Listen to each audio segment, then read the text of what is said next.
Yang satu lagi ini sambar nyawa, jadi pengennya aku mati, usaha juga habis.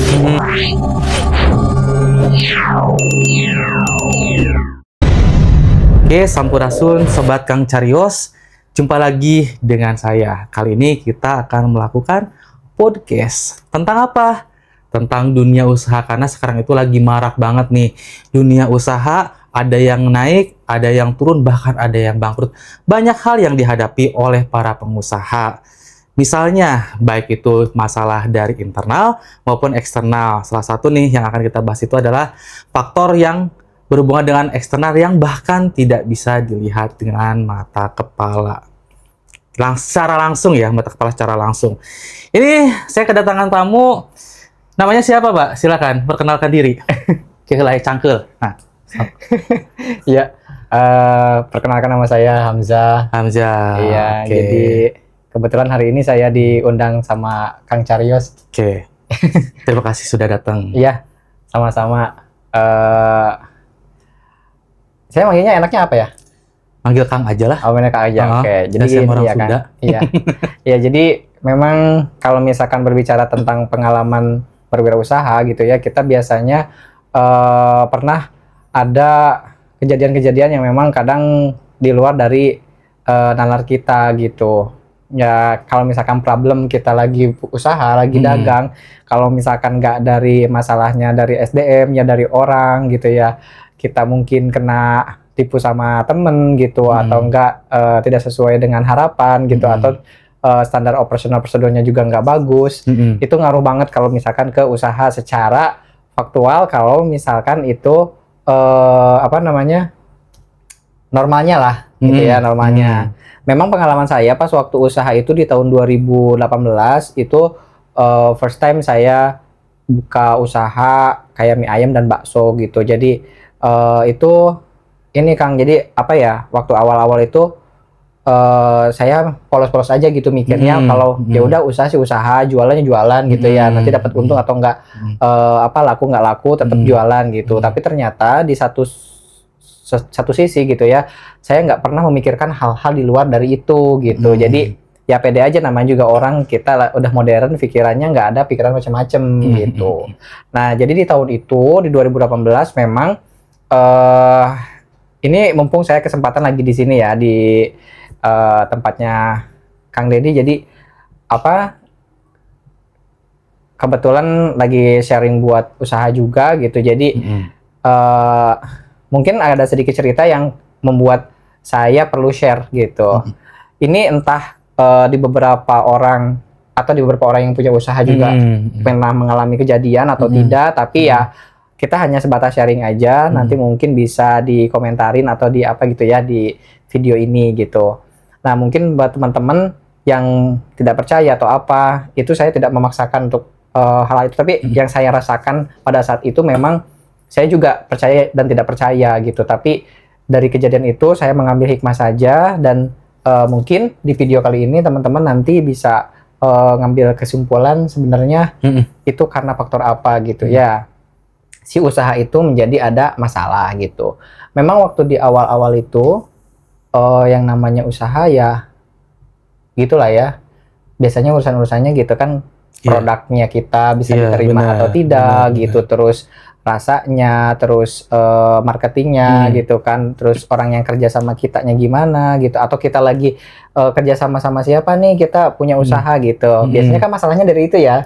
Masalah-masalah kayak itu klasik deh gitu kan, sama orang lagi gitu. Iya, benar. Pernah di satu kesempatan saya waktu itu buka di warung itu, dan ada tetangga saya, dia bilang gitu kan, kalau warung itu sudah berganti-ganti sampai 10 orang. 10 orang. Itu di daerah mana sih, Kang? Itu di daerah Jawa Barat. Jawa Barat. Iya. Jawa Barat. Jawa Barat. Ya, harus disepil nggak sih kotanya? Nggak perlu ya. Pokoknya suatu daerah di Jawa Barat, di daerah-daerah antara perbatasan Jawa Barat dan Jawa Tengah lah. Iya, gitu. Pokoknya di daerah itu saya pikirnya karena warung itu tadinya memang tempatnya itu tidak terpakai dan terbengkalai, akhirnya saya merenovasi ulang. Nah, biar jadi lebih nyaman. Dan tetangga di sana itu kebetulan memang di perempatan jalan gitu, deket lampu merah. Sebenarnya strategis dong kalau gitu harusnya. Sebenarnya memang kalau dibilang strategis ya gitu. Apalagi dengan produk saya yang sebelumnya memang sudah dikenal banyak orang gitu. Jadi saya hanya melanjutkan, saya punya tempat, nanti orang-orang lebih nyaman makannya di situ gitu. Oh iya. Nah, jadi waktu itu memang apa namanya? Ya saya ini aja positive thinking gitu ya, gak pernah pikir macam-macam. Di satu kesempatan ini belum 1 bulan. Jadi 1 hari, 2 hari, 3 hari, hampir 1 minggu itu penjualan saya bagus, alhamdulillah gitu ya. Dan di beberapa kesempatan selanjutnya gitu ya, di minggu selanjutnya ada beberapa hal yang agak janggal gitu. Nah, di 1 minggu itu saya nggak pernah mikir macam-macam. Di minggu kedua ya, di minggu kedua nggak pernah mikir macam-macam. Di minggu ketiga, nah karena kontur si warung aku tuh depannya jalan besar dan beraspal, tidak ada tanah gitu ya, tidak ada tanah. Tiba-tiba pagi-pagi tuh aku nemuin ada banyak tanah merah berserakan di parkiran motor depan warung gitu. Padahal nggak ada tanah sih di situ. Jadi saya tuh mikirnya gini, apa ada orang yang nurunin tanah di depan gitu tadi malam apa gimana gitu. Tapi kok cuman di bagian ininya aja, bagian di selasar bagian warungnya aja gitu. Nah itu saya nggak pernah mikir macam-macam, nggak disapu juga, nggak dibersihin gitu sampai berhari-hari. Nah sejak 3 hari ke depan setelah itu, setelah kejadian itu, ya jadi ada hal-hal yang emang rancu gitu. Jadi tidak bisa dinalar ya? Iya, tidak di luar nalar lah gitu, karena salah satunya kejadiannya. Yang pertama itu apa namanya, bau bangke dulu. Bau bangke? Bangke apa tuh? Kayak bau bangke, kan kadang tikus apa kucing gitu. gitu. Kita sampai nyari-nyari ya, karena tempat warungnya saya dulu tuh panggung ya, di dalam ruangan tapi di panggung gitu. Jadi ada kolongnya gitu.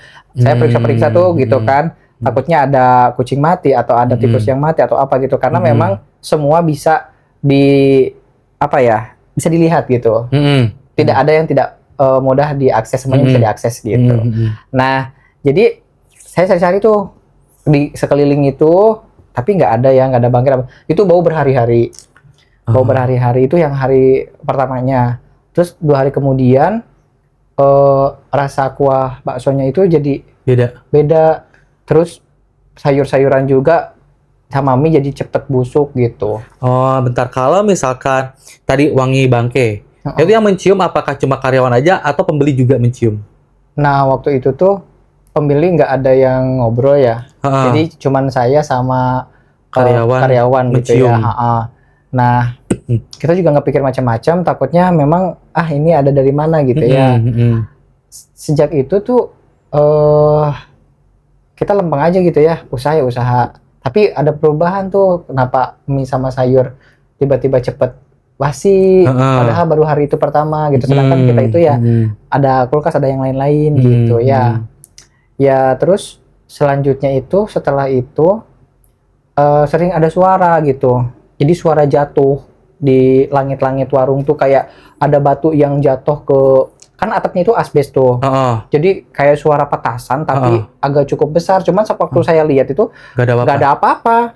Gak ada yang jatuh. Kalau misalkan jatuh mungkin sudah pikir, wah ini pasti asbesnya bolong nih gitu kan. Kalau ada yang jatuh takutnya ada batu yang jatuh atau apa. Jadi kayak suara petasan yang batu lah pokoknya gitu. Itu sampai berhari-hari. Dan di sore hari itu juga itu tetap ada suaranya. Setelah sejak itu seminggu itu penjualan menurun, orang-orang jadi jarang jajan ke tempat saya, sampai akhirnya di minggu berikutnya itu nggak ada yang sama sekali jajan. Saya tetap buka, saya tetap modal tetap keluar terus, tapi barang juga cepat rusak gitu kan. Saya juga nggak paham kenapa. Dan pas di situ tuh nggak pernah mikir macam-macam, karena saya juga nggak pernah mikir ke arah sana. Ternyata ya gitu. Jadi apa ya namanya tuh, kayak udah sejak tadi bau ya, bau, ada suara ya, suara gitu ya. Kalau di sama beberdagan gitu ya suaranya tuh. Terus nggak ada yang beli. Nggak ada yang beli. Itu pernah nggak sih dalam 1 hari itu nggak ada yang beli sama sekali? Ada. Pernah? Seminggu. Seminggu tuh sama sekali nggak ada yang beli satu orang pun? Nggak ada. Terus saya nggak percaya ya, awalnya nggak percaya. Gini Kang, jadi pas waktu itu saya tanya ke teman-teman, karena saya juga kan selain dagang juga saya kerja gitu di kantor ya. Teman-teman tuh pada nanya, kenapa warung lu tutup mulu gitu kan? Nah, saya bilang, loh, aku seharian ada di warung loh gitu kan. Ih, nggak ada orang warung lu tutup gitu kan, terus berantakan, kotor gitu kan, kayak ya banyak kotoran, kayak banyak daun berserakan gitu. Oh, seolah-olah sudah lama tidak dihuni gitu. Padahal kan itu di daerah jalan besar iya, gitu. jalan besar. Daun dari mana gitu ya? Dekat perempatan. Nah, saya tetap gak percaya nih karena itu bukan teman dekat saya. Sampai akhirnya di minggu keempat, itu baru 1 bulan ya saya jualan. Nah, di minggu keempat itu hampir 1 bulan itu nggak ada yang sama sekali. Saya udah hopeless, udah mau nyerah gitu kan. Dan saya udah mikir kayak udah deh, kayak tutup aja gitu kan. Kebetulan tuh saya punya 4 karyawan dulu. 4 karyawan semuanya cewek gitu kan, dan saya nggak paham ini kenapa gitu, dan karyawan saya juga sama bingung ini kenapa gitu. Nah pas waktu udah sepi tuh, nah baru teman saya yang satu kantor baru ngobrol kalau tadi warungmu buka nggak? Buka. Kenapa gitu? Tadi aku lihat tutup loh ini. Hah, masa iya gitu kan? Iya, kemarin sore gini. Nah itu sampai ke situ saya langsung mikir, wah ini kayaknya ada yang aneh, ada yang salah. Iya. Itu jadi di situ orang-orang nggak pernah ngelihat kalau warung aku buka gitu. Nah itu waktu saya lagi bingung nyelesain masalahnya. Awalnya itu temen di kantor saya ngajakin ke kayak lah ustadznya dia gitu, kiainya dia gitu. Terus di satu daerah yang entahlah pokoknya di lereng gunung gitu rumahnya tuh. Saya agak takut soalnya gitu kan. Oh, di daerah mana tuh? Pokoknya di kota itu tapi dia masuk ke lereng gitu ya? Masuk gitu. Oke. Pokoknya udah arah-arah ke Jawa Tengahan lah gitu ya, kalau Jawa Barat. Nah, itu jadi saya sampai diajak sama teman saya itu karena teman saya kasihan gitu ya. Aduh, kenapa ya gitu. Jadi teman-temanku pada dukung usahaku, tapi ternyata pas usaha kayak gitu tuh mereka juga kayak peduli gitu. Mereka sadar lah kalau sebenarnya di sini tuh ada masalah. Iya, dibawa ke sana tuh ya aku bingung ya itu ngomongin antara dia tuh ustadz kiai atau dia tuh orang pintar atau gimana gitu ya. Tapi saya lebih kayak ke ini kok kayak berasa dukun gitu. Jadi saya nggak biasa ke hal-hal yang seperti itu karena itu kayak gadein akidah aja gitu.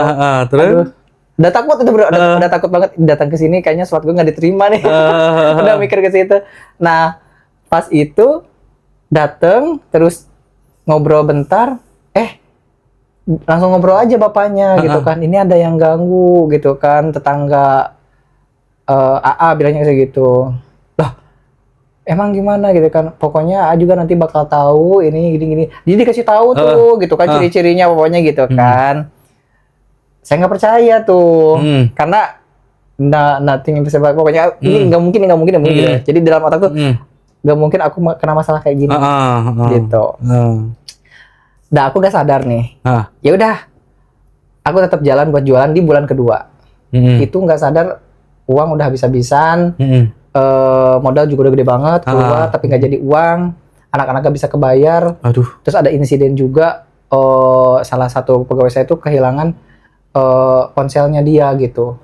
Gitu. Jadi saya nggak tahu ini masalahnya dari mana gitu. Karena memang sebelumnya itu tetangga aku ini tuh dia nyaranin buat itu dimandiin dulu deh tokonya gitu, soalnya itu tuh ada masalah kayaknya udah ganti 10 orang, kayak dia harus diruat lah atau apa gitu. Sedangkan aku tuh nggak ngerti dan nggak paham sama nggak mau gitu urusan kayak gitu dibawa-bawa ke usaha dagang.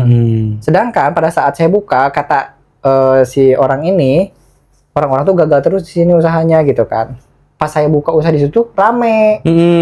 Dari awal sampai 2 minggu tuh rame banget gitu. Jadi ya dibilang kalau omsetnya bagus ya bagus gitu ya. Jadi saya juga enjoy gitu, tenang. Nah cuman pas waktu denger itu ya udahlah aku ikutin gitu kan. Aku nggak, maksudnya ngikutin perjalanan dagang aku. Aku nggak mau dengerin orang lain gitu kan. Dan nggak mempermasalahkan masalah itu gitu. Nah karena di bulan kedua tuh kita lagi jalan tetap kayak gitu, sampai bingung, ini udah bingung, stuck banget gitu. Habis kejadian kehilangan ponselnya salah satu karyawan aku tuh, semakin aneh tuh. Gitu. Salah satu karyawan aku tuh kayak yang ini kok kayak ada apa gitu ya, kayak ada main sama orang gitu. Jadi aku suzon nih gitu. Duh, apa ada sesuatu ya gitu kan. Cuma ya dari situ saya nggak mau mikirin apa-apa, tetap jalan. Nah, ada 2 karyawan aku, kebetulan dia itu aku pernah deket gitu ya sama mereka gitu. Pernah saya ajarin juga. Dia mikir, mungkin kasihan sama saya. Pak, gimana kalau misalkan dibawa ke kalau orang sana tuh bilangnya makolot katanya. Makolot, iya. Makolotnya apa ya, nenek ya? Ya pokoknya itu yang dituakan lah Iya, ya. yang dituakan, yang sesepuhnya mungkin ya. Iya, yang dituakan. Mau dibawa ke sana gitu kan. Karena udah yang sama teman saya itu diikhtiarkan gitu kan. Saya udah ke sana dan saya merasa itu sangat bersalah. Terus yang kedua ini ya sama tadi 2 karyawan tadi dibawa. Dan plot twistnya itu ternyata yang dijelaskan sama si bapak yang di awal kalau ke Makolot itu sama. Berarti sebenarnya itu masalahnya sama ya? Iya, indikasinya itu sama? Iya, jadi yang dijelasin indikasinya mirip sama gitu. Dan ya yang nggak habis pikir tuh karena dia bisa mediasiin gitu. Itu semakin aku nggak percaya. Karena jadi si emak itu masukin dipanggil lah. Intinya tuh dipanggil. Yang ada di warung itu dipanggil semuanya gitu kan. Terus dimasukin ke dalam dirinya. Dan itu tuh bikin aku yang speechless. Karena aku tuh, aduh ini apaan sih gitu ya. Jadi kayak orang-orang dunia lain lah gitu. Gitu. Ya kayak tayangan-tayangan di TV ya. Gitu. Ya. Soalnya si emak tuh ngomong, mama bukan dukun, bukan apa. Tapi bisa kayak komunikasi gitu kan. Ya, jadi mediator. Mediator, ya. Nah, waktu mediator itu, masuklah satu. Bilang lah, dia nggak diem. Cuman karena diem, karena si ini punten si emaknya itu langsung berubah ya sikapnya. Jadi si emaknya langsung kayak gini gitu. Akhirnya langsung tegap gitu, langsung kayak gini. Aku langsung, kan aku di depannya. Aduh, kok emaknya berubah gitu.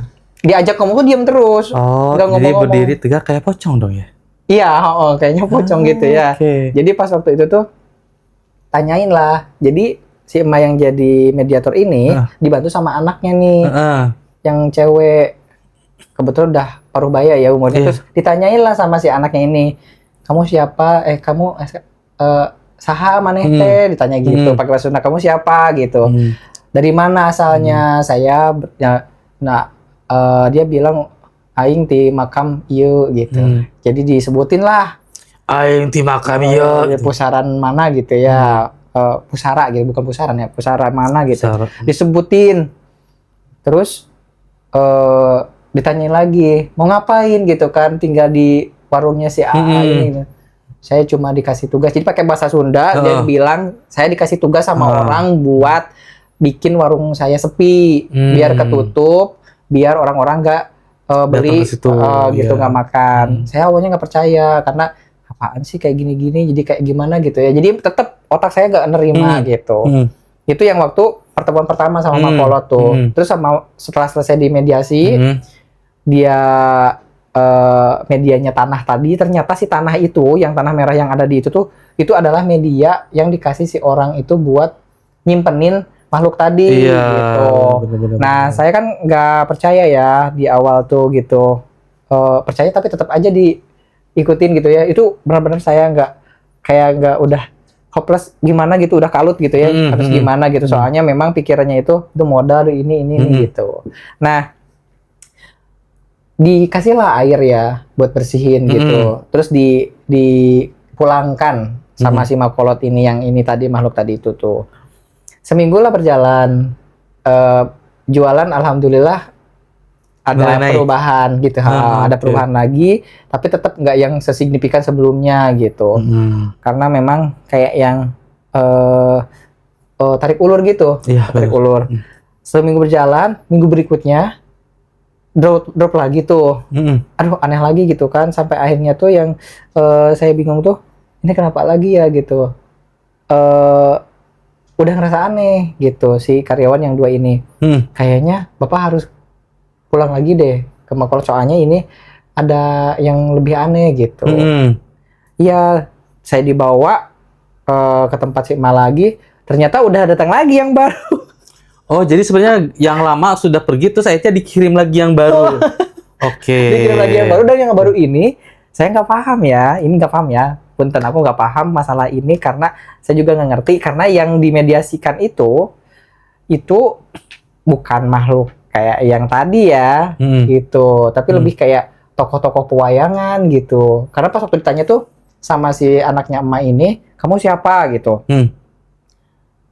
Kamu tugasnya apa? Jadi ada dua suara yang berbeda. Yang suara pertama itu dia ngakunya namanya Bratakala, dan Baratakala. ya, dan yang kedua itu Bratayuda.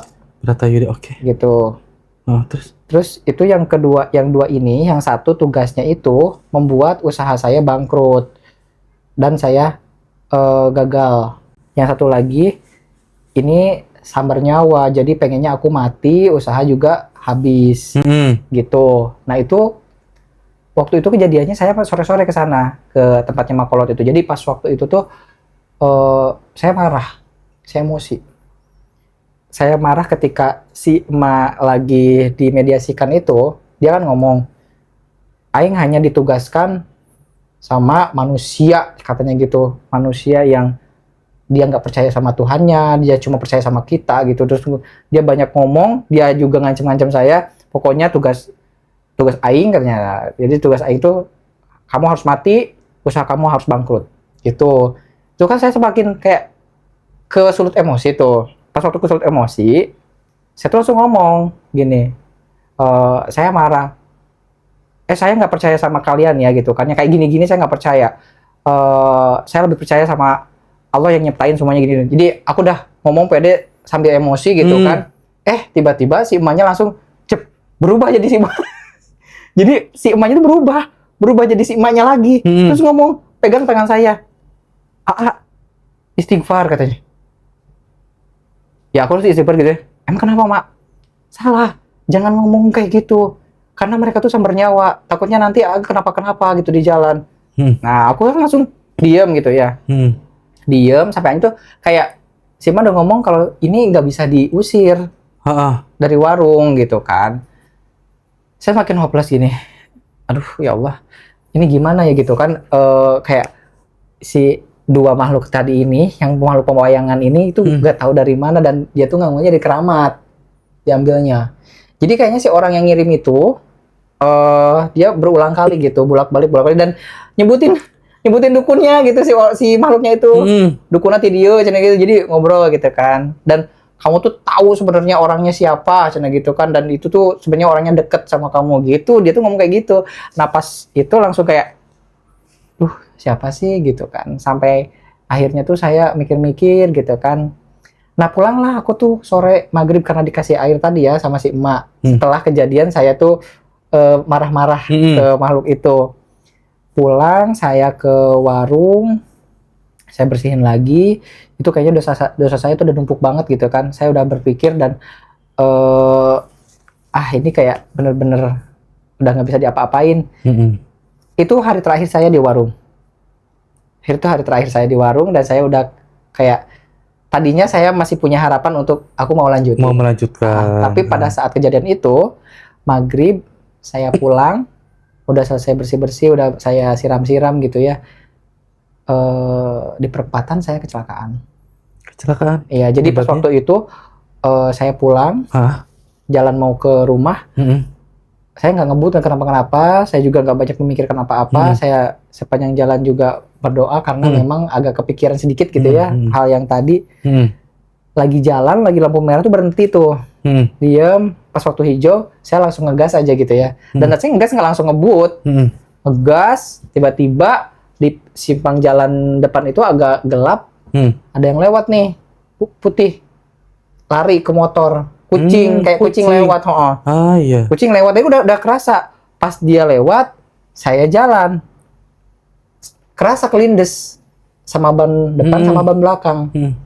Saya perasaan nggak ngebut, tapi itu jatuhnya sampai yang luar biasa gitu ya. Saya jatuh ke sebelah kanan, terus langsung tiba-tiba bangun-bangun, kepala saya udah ada di bawah ban mobil orang. Jadi kaget tuh waktu itu. ini sobek gitu ya. Sebelah kanan tuh semuanya habis.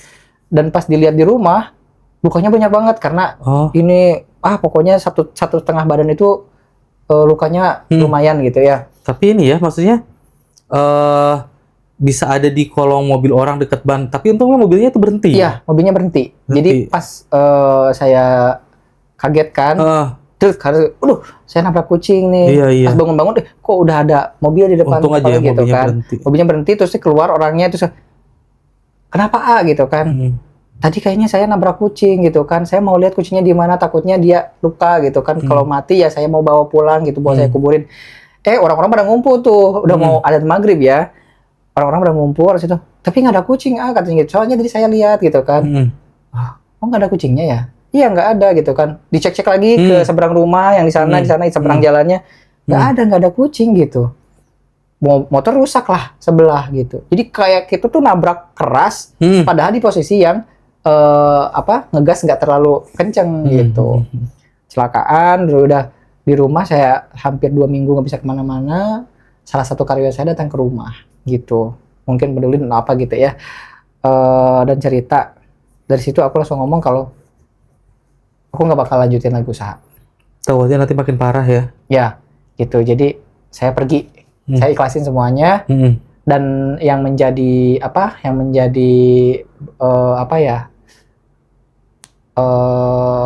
rasa penasaran saya ya. Sebenarnya kan waktu yang pertama sama temen saya dibawa ke ustadz yang ini nyebutin itu.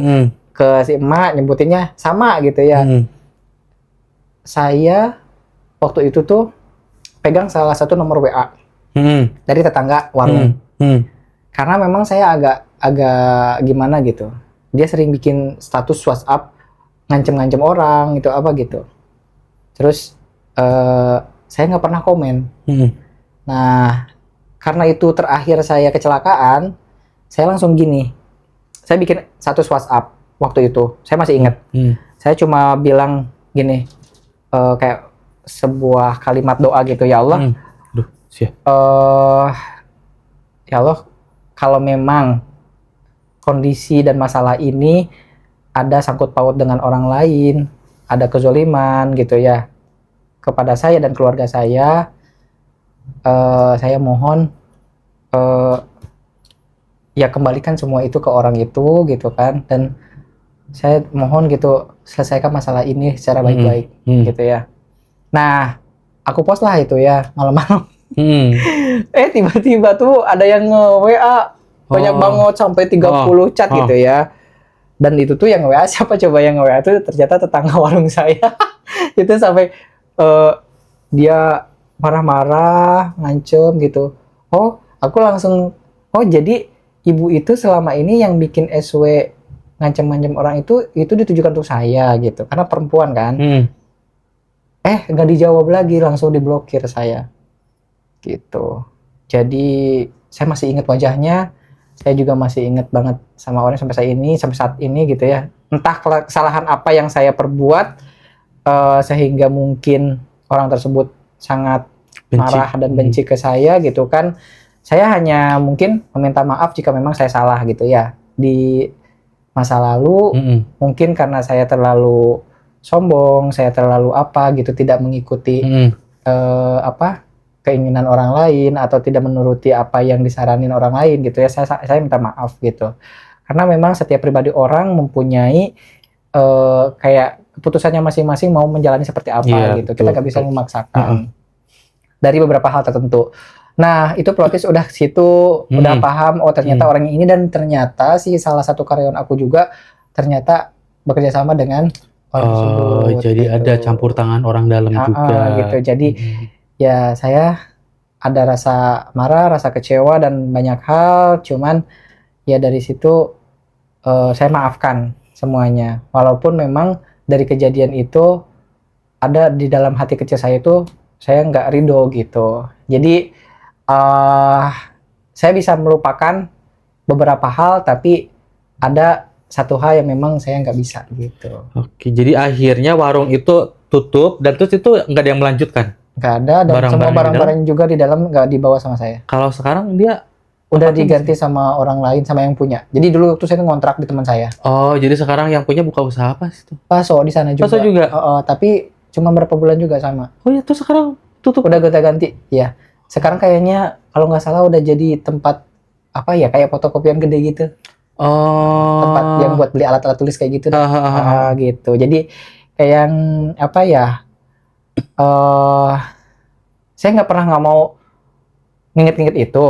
Tapi kalau misalkan saya lagi kerja sama orang gitu ya, misal sama Kang Deddy gitu kan, lagi mau buka usaha apa, saya pasti selalu ngingetin orang-orang gitu. Karena dari semenjak kejadian itu, saya jadi kenal sama semua pedagang bakso. Saya juga jadi kenal masalah apa saja yang biasanya dihadapi sama orang-orang tersebut gitu. Jadi kayak apa ya? Saya tahu jadinya sisi gelap bakso tuh kayak gimana gitu. Pedagang-pedagang itu jadi tahu sisi gelapnya gimana, kayak penglaris lah, kayak hal-hal yang menjatuhkan orang gitu. Jadi saya jadi paham sampai ke sana, dan itu hanya sebagai ambil pelajaran aja gitu.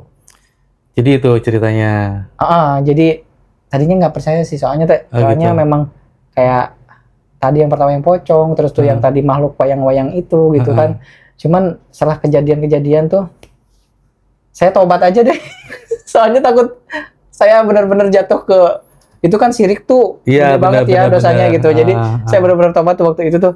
Aku nggak mau lagi gitu kan. Takut gitu. Dan itu nangisnya tuh bukan sehari 2 hari gitu. 1 semester. Karena memang menghabiskan biaya yang cukup besar. Iya, benar-benar. Apa ya? Nyawa juga sih. Ya sih, soalnya pengorbanannya banyak lah ya. Jadi sebenarnya gini, setiap apa yang kita lakukan, usaha apa yang akan kita buka itu pasti akan selalu ada resikonya. Jadi kita sebenarnya sebelum membuka usaha itu harus punya manajemen resiko. Resiko baik itu kita menghadapi apakah dari lingkungan sekitar atau dari hal-hal yang tadi diceritakan. Nah, terus nih dari kisah ini ada beberapa pelajaran. Yang pertama, kita harus selalu berdoa kepada yang di atas. Bagi orang-orang, ingat ya, jangan sampai bersekutu dengan iblis seperti tadi yang dilakukan oleh orang lain untuk mencelakakan orang lain lagi. Karena apa? Itu adalah salah satu dosa besar yang tidak akan diampuni. Itu. Jadi jangan bersekutu dengan iblis. Pertama, kedua, selalu berdoa, berjuang, dan pasrahkan semuanya kepada yang di atas apabila kita akan membuka usaha. Nah, khusus untuk buka usaha, misalkan di kios nih, sebelum buka nih warungnya, bisa dilakukan dengan cara misalkan nyapu dan ngepel sampai bersih. Jadi apabila itu kan menghindari ya, karena kita nggak tahu nih apakah malam hari ada yang mencipratan air tertentu atau ada tanah tertentu. Nah, itu kan bisa ditangani kalau pagi-pagi itu dicek semua nih, disapu, dipel, terus semua perlengkapan itu dicek satu-satu. Karena kan kita nggak tahu cepat tuh ada yang menyelipkan apa. Itu salah satu untuk para pelaku usaha ya. Jadi itu sebagai pencegahan lah. Dan intinya itu tetap berdoa selama kita membuka warung itu, kita terus berdoa dan berdoa semoga warung kita laris, usaha kita, rezeki kita itu lancar. Itu sih salah satu yang harus kita lakukan. Karena saya juga pernah beberapa kali membuka usaha dan itu beberapa kali mendapatkan atau kegagalan lah, pokoknya istilah itu tuh berapa kali gagal. Dan itu jadi mungkin suatu saat gantian saya akan bercerita tentang usaha ini, karena memang ada yang melibatkan hal seperti ini juga. Itu ada saya berapa kali, ada 2 atau 3 kali usaha yang mengalami kegagalan. Ya mungkin untuk cerita sekarang untuk podcast kali ini cukup di sini. Terima kasih juga kepada Kang Hamzah sudah berbagi cerita nih kepada kita. Untuk cerita-cerita selanjutnya ditunggu ya. Jangan lupa terus stay tune di channel Kang Carios, dan jangan lupa pula untuk selalu update dengan cara subscribe, like, share, dan komen. Oh iya, bagi kalian semua, bagi sobat-sobat kalian yang punya cerita-cerita apa aja, bisa dikirimkan ke alamat email di bawah ini, nanti akan kita ceritakan. Dan insya Allah kalau misalkan kita punya solusi, kita akan kasih solusi. Ya mungkin sekian dari kami. Jangan lupa terus stay tune di channel Kang Carios ya. Hatur nuhun.